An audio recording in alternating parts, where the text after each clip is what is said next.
All right, today we are in the house of Nolen Rollins.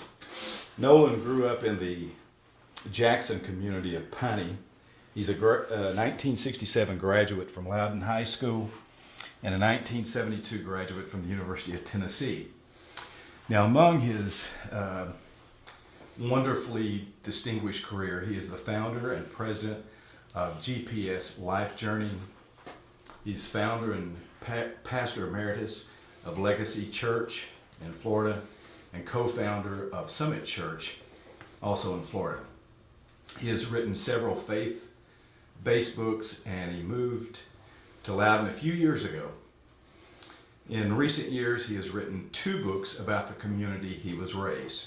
So first of all, thank you for doing this interview with me, and we'll just get right into it. And if you would tell me a little bit about the Jackson community that you grew up in. Well, Jackson community, of course, is a part of a larger community called Piney, which was around 3 elementary schools, Davis, Jackson, and Stickey, and Jackson was the one in the middle. And where I grew up, most of the land is now covered with Tellico Lake. Mm-hmm. The school was covered, Fort Creek Church, Union Fort Creek Church, where we went for years, is covered. And right up to the farm that I grew up on, which was called the Granny Rollins Farm because it belonged to my great-grandmother and grandfather before we purchased the farm. The water from the lake comes right up to the edge of it, but it's not covered, but all the buildings were destroyed, so there's nothing there except the land itself now. I went to Jackson School for 8 years, loved it. I loved that small school, 4 rooms, 2 classes per room. Had great teachers, Mrs. Jackson, Mrs. Carpenter, Mrs. Easter, and Mrs. Arp for 7th grade. Then she went on to the high school to teach English at high school. And Jimmy Fritz from Lenore City came in, the 8th grade principal and teacher. But I had a good experience there, small school, rural community. Everybody was basically poor, but you didn't know it because we were all the same. And we grew up with no indoor plumbing, outhouses, and ate simple farm food, but loved life and loved growing up in Jackson. But tell me about your parents. My parents, James and Reba Rollins, my parents, grandparents, great-grandparents, great-great-grandparents were all from Greenback, Morganton. My great-great-grandfather and mother came here in 1835 and settled on Baker Creek in the Morganton community across the river in the Greenback, Morganton area. And all of my ancestors grew up there, and I actually was the first not to live in Greenback. My 5 older siblings were all born in the Greenback, Morganton area, and those who were old enough to go to school before we moved went to Greenback School.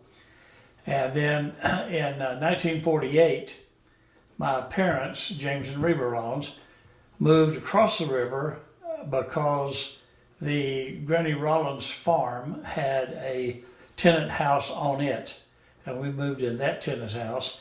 And you're very familiar with that tenant house because you also lived in it sometime after we had moved out. And it actually was not a house at all. It was an old country store that sat on the corner of Highway 72 then, now called Von Road, and Watkins Road. And it was a storehouse, one big room out front, a little storeroom behind, and they built a step-down kitchen on the side, and I'm sure you probably remember some of that. But anyway, my parents were the hardest working people I've ever seen, lineage of farmers, several generations, and my dad ultimately, after being on the farm for several years, got a job at Alcoa, and he ended up retiring from Alcoa with 35 plus years at Alcoa. And my mother was a stay-at-home mother when the kids were young, when several of the kids left home, and it's just me and my younger sister Kay left, she went to work at the Eaton Yellowtown Lock Factory in Little City. So they both worked factory jobs, basically when I was in high school. But they were great people, salt of the earth, devout Christians, hardworking, honest as the day is long, and I love my parents. In your book, Boy from Piney, I noticed that you talked about the Fort Creek Church. What are your memories of the church? Well, I have great memories of Union Fort Creek Church. I went there, of course, when I was in my mother's womb up until 1972. I was already married and in school at the University of Tennessee at the time. When we left the church, because it was so far to drive out there, we lived in Little City then. Okay. But I went there for the first 20 plus years of my life. A small church, congregation of hardworking people, a small number of families, probably 20, 25 families made up the congregation. Typically 75 or less people in attendance. There was one time when Billy Joe McCown became pastor. He was a very energetic young pastor. The attendance got up to around 100, but that's the largest it ever was. Yeah. So it was almost always less than 100 people. It was, today you would think it was a charismatic church because of the preaching style, very energetic. Shouting Baptist. Shouting Baptist, what we call hackers. Say a few words and struggle to get your breath. They call hacking preachers, for those who understand what that's all about. And, especially Billy Joe McCown was entertainment within himself. I remember on one occasion where he was talking about Jesus walking on the water. And he stepped up on the front pew in the church. Then he stepped up on the top of the back of the front pew, and he walked all the way to the back on the tops of the pews, jumped down in the aisle in the back, jumped back up on the top on the other side, came down the other side, demonstrating Jesus walking on the water. That's good. So he was entertaining. You mentioned Jackson School a few moments ago. What was the typical day at Jackson School like? Well, you started every day the same. The bell would ring. You'd line up in front of the main entry. There's flag on the flagpole. Some student who was honored to hang the flag that day had already taken the flag out and raised it. And everybody would face the flagpole, and we'd say the Pledge of Allegiance. And then typically, after you got in your classroom, the teacher would also open the day by leading prayer. So it was very different then than it is today. And we had a lady named Mrs. Mosier, I remember, had a flannel board.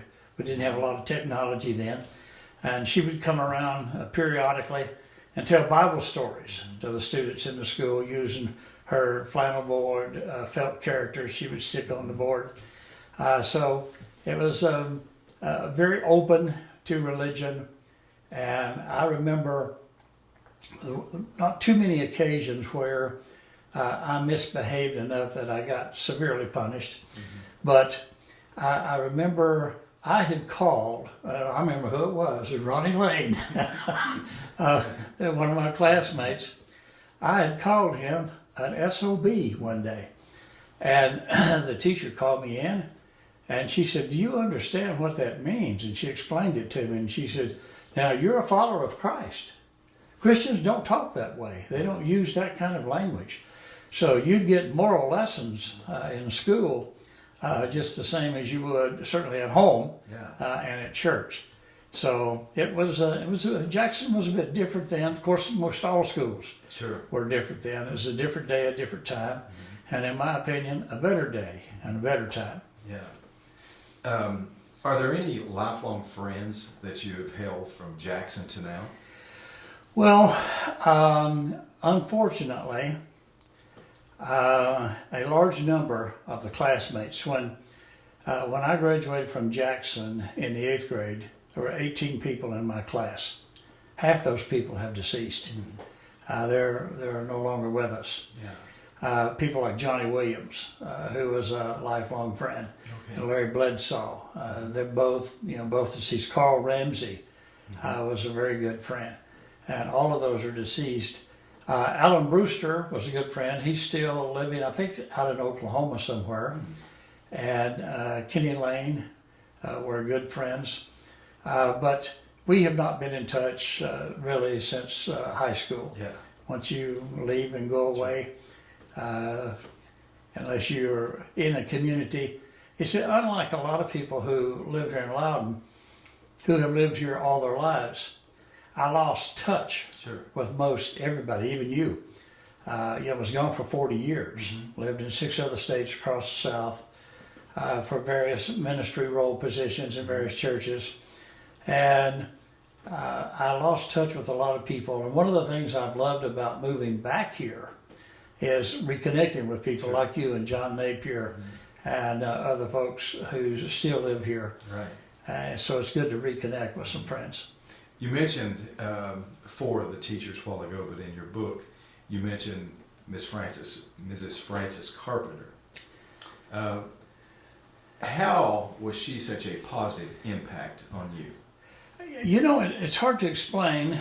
She was sort of a quiet lady, very stern, really, very dignified. She always stood tall with dignity. And she cared about her students.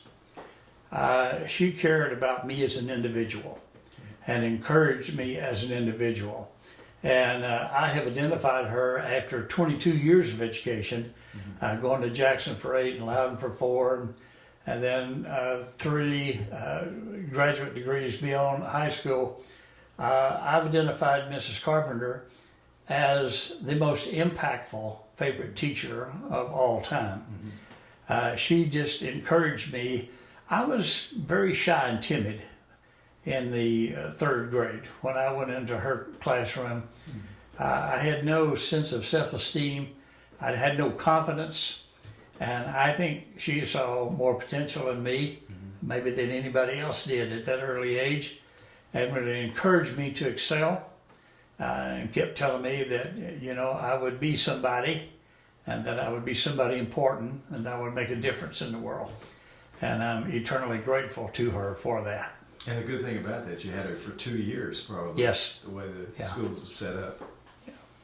Well, after Jackson, you went on to Loudon High School.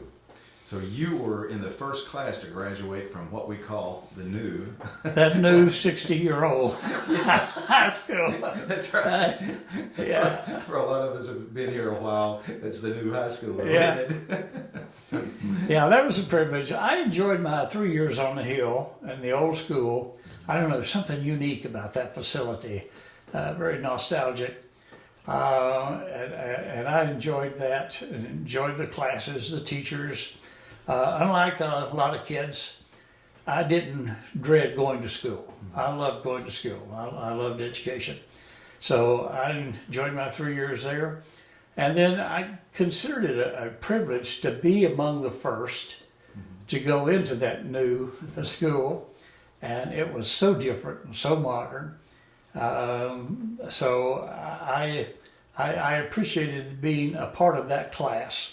And the picture of that class is still hanging in the hallway. Really? There at Loudon High School. So we'll be remembered as the first to graduate, I guess, forever. Yeah. But how did it, during your years of Loudon High School, those 4 years, how did you grow as a person and as a student? Well, again, I think teachers had a whole lot to do with this. Now, I had great parents, but I didn't get, part of my education was not other than common sense and work ethic. At home, neither my mother or father had an education. My father only went to 3rd grade. My mother went to 6th grade. So there wasn't a whole lot of talk about school. There was no help with homework. You pretty much were on your own. And any encouragement and mentoring and growth that you got came from school and for leaders in school. I was always grateful, although I did not spend a lot of time with him, Principal William Napier. Every time I'd see him, he always treated me with dignity, like I was somebody. And, I thought, well, I'm just this, poor old sharecropper boy from Piney. Yeah. But I was treated with respect at Loudon High School by the teachers and the administration, and was encouraged by them to excel. One good illustration, I went from being, my freshman year, I was still very shy and very timid. I did not like to stand in front of a crowd at all. The worst day of my freshman year was the day you had to stand before the freshman English class and give a report to the class. I hated that. And it's amazing how I've changed. And a lot of that change is because of the encouragement of teachers. But I remember my senior year, they were having the senior play. I think the name was Boy Crazy. And, they had the announcement to try out for, parts for the senior play. Well, I didn't think anything about it. I didn't see myself as a thespian. So I did not try out. And I'm walking down the hall one day, and Mrs. Lanier, she was still there then, she stepped out in the hall and she said, Nolen, can you come in my room for a moment? I said, sure. So Mrs. Lanier and Mrs. Arp directed that drama, the senior play, at least for my senior year.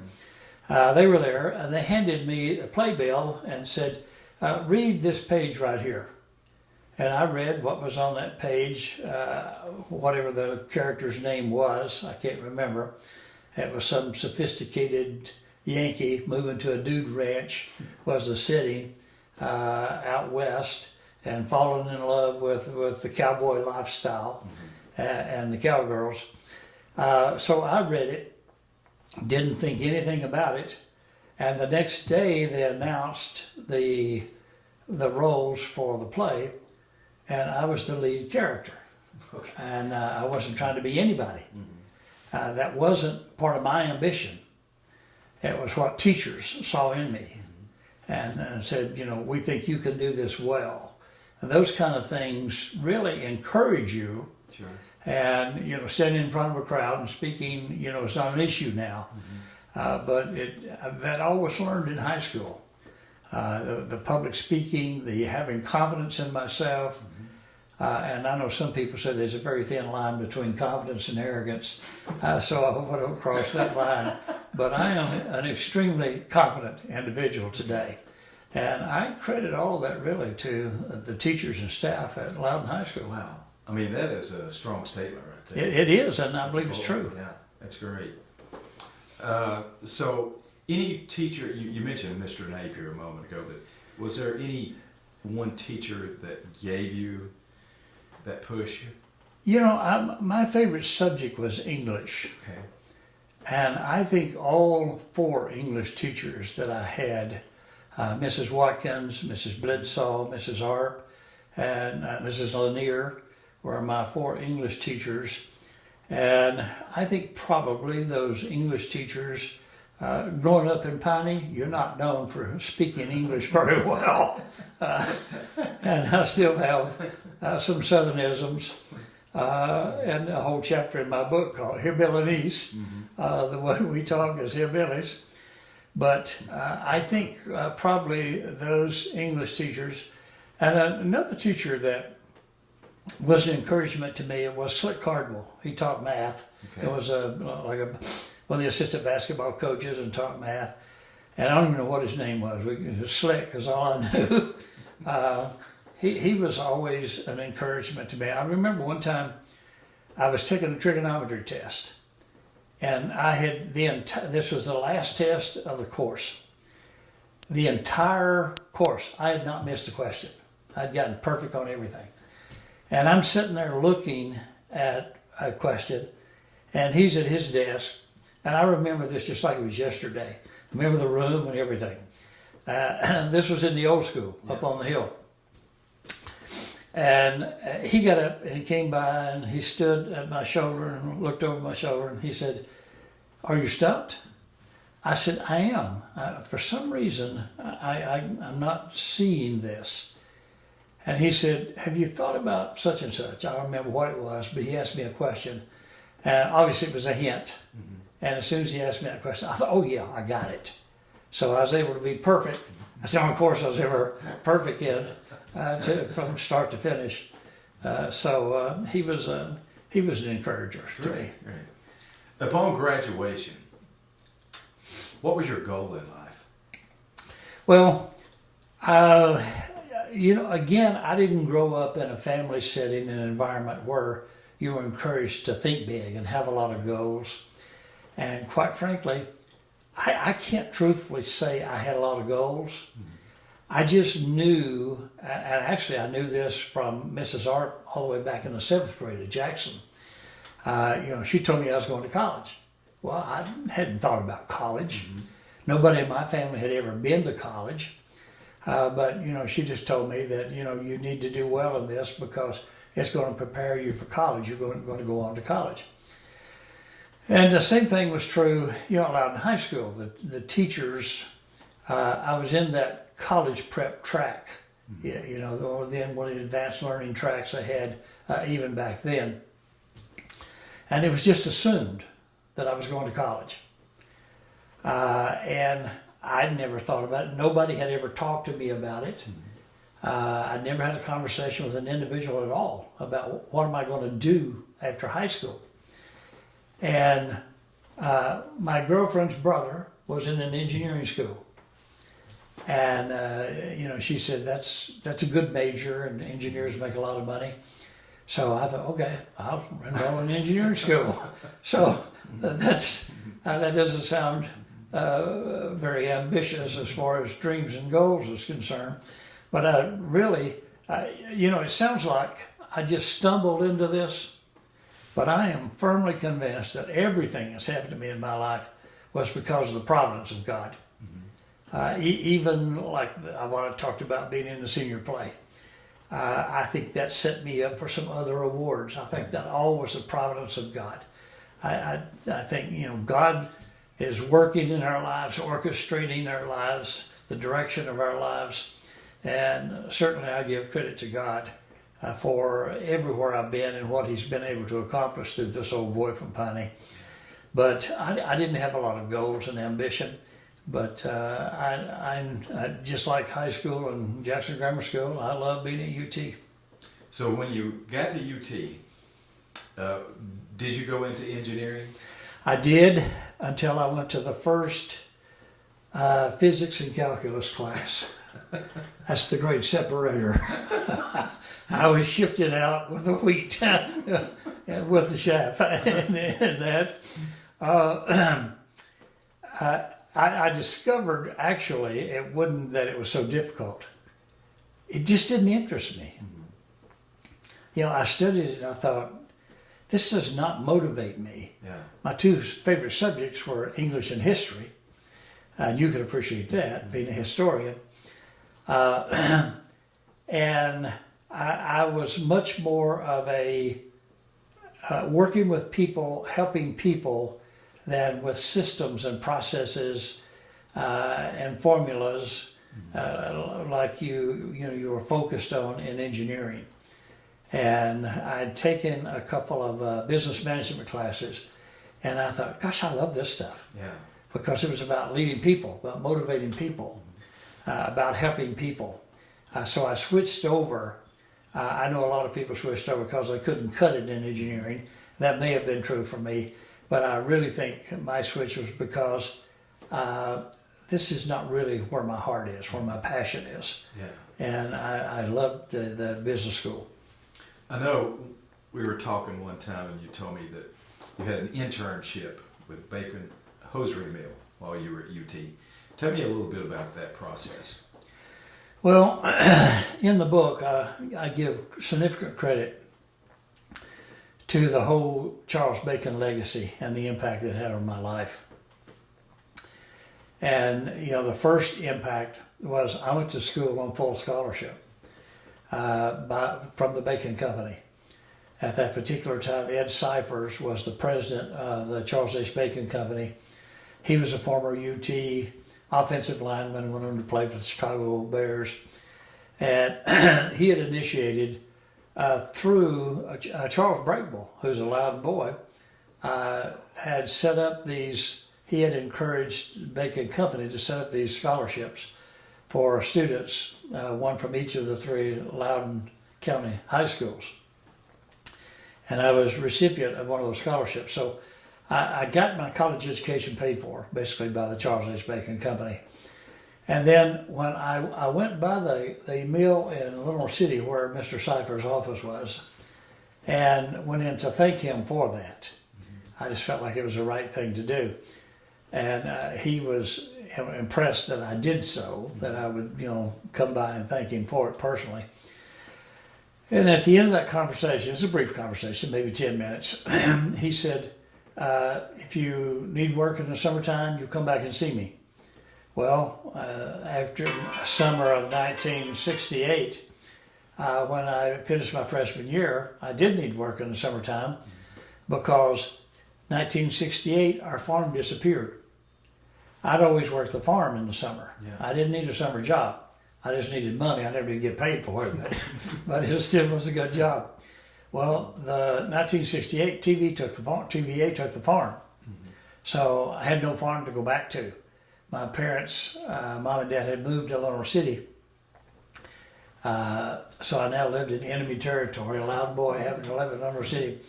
So I had nothing to do in the summertime. So I went by the office and told Mr. Cyphers, and he picked up the phone and called somebody and said, put this boy to work. So I worked in the summer, which is also where I met my wife. That's another blessing that came out of the Charles Bacon Company. And then sometime after that, I think maybe the first 2 years I worked just in the summer of 68 and 69 at the Charles H. Bacon Company.